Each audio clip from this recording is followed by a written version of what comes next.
welcome back to Megan's Kitchen. Today is our holiday special, so we're going to be doing a couple things today.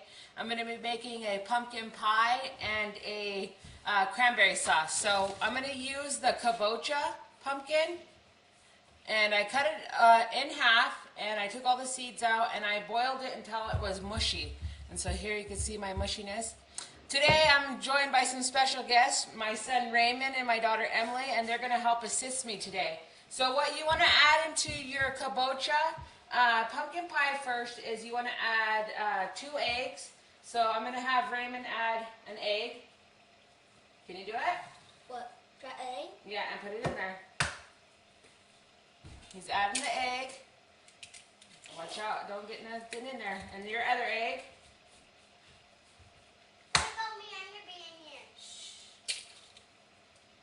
Okay, be careful not to add shell to it. Okay, and then we're going to add 1.5 cups of milk.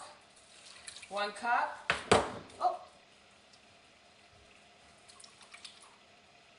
Now, this is from scratch pumpkin pie or kabocha pie, so I got 1.5 cups of milk. And that's almost about the 1 whole can of evaporated milk. This is the milk that I received from Food Commodities.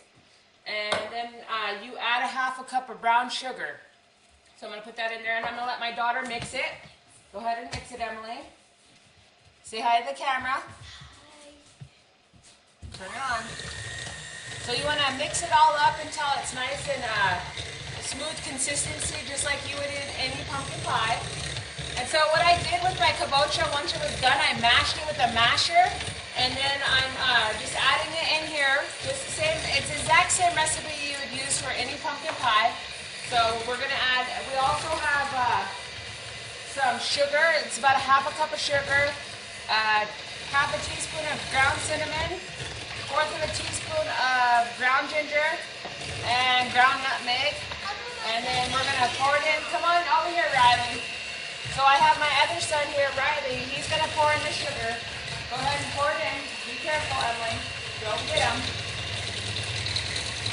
Pour it in. He's a really short guy. Okay? We got all that added in. We're going to mix it all up, and we're going to put it in our pre-made pie crust. Behave, Riley, if you're going to be in the show. Okay, now we're going to mix it all in. Okay, Emily, good job. And I'm going to show you what it looks like out there. So as you can see, that's how it looks, just like pumpkin pie. We're going to pour it in our pie. Now, if you want it not chunky, then what I'd suggest that you do is put it in like a food processor or a blender, and then put it in there for mixing. Riley, move back.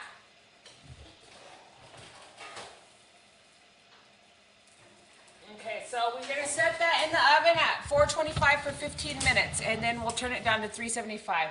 So over here, I have cranberries, and what I got is 1 cup of sugar in here, and I got some boiling water, so I'm going to add that into the boiling water. And what you want to do is you want to dissolve your sugar before you add your cranberries. Sorry, my kids are being the same way that they are every time I cook, and so if you hear them jumping around in the background, that's just what they do. And so I'm going to have Emily open the bag and pour it in. Go ahead, Emily. So I got all my sugar dissolved in my pan.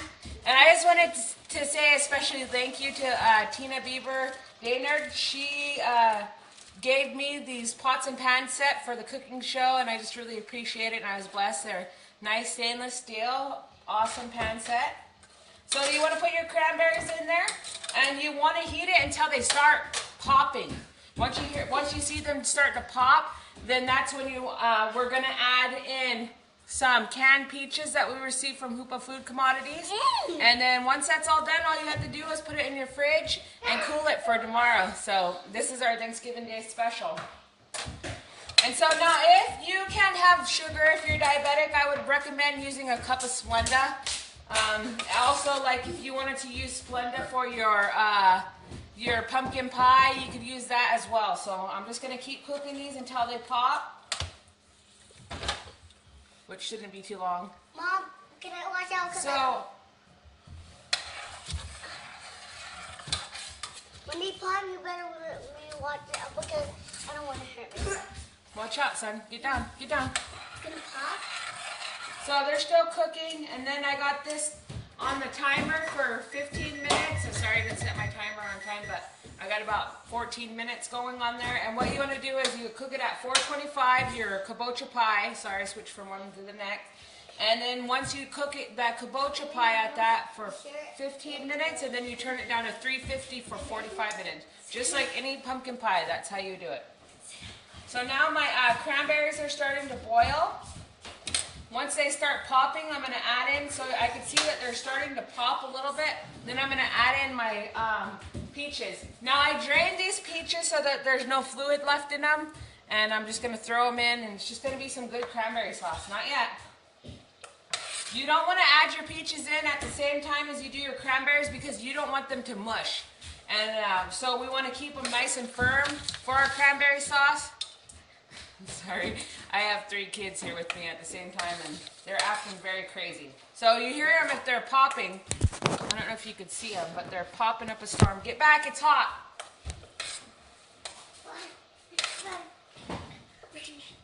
And so I got this recipe from Ruth Ehrenberg.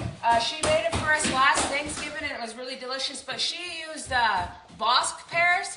And what she did is she took the pears and she peeled them and then she cooked them and added them in at the same time as they were popping. So can you hear them popping? They're popping all over the place. And I'll show you a couple of them that have popped open. So can you see them? They're popped. The skin is popping. And we want to keep cooking this. Now this is going to be very, very, very hot. So be careful when you taste it because you're going to want to taste it for tartness or sweetness to see how sweet or tart they are. So you got to be very, very careful when you do that. Yeah, they're nice and popping open now. Yay! Yay! Awesome! Okay, now they're popped open very well. We're going to add the peaches. Go ahead, Emily. Be careful.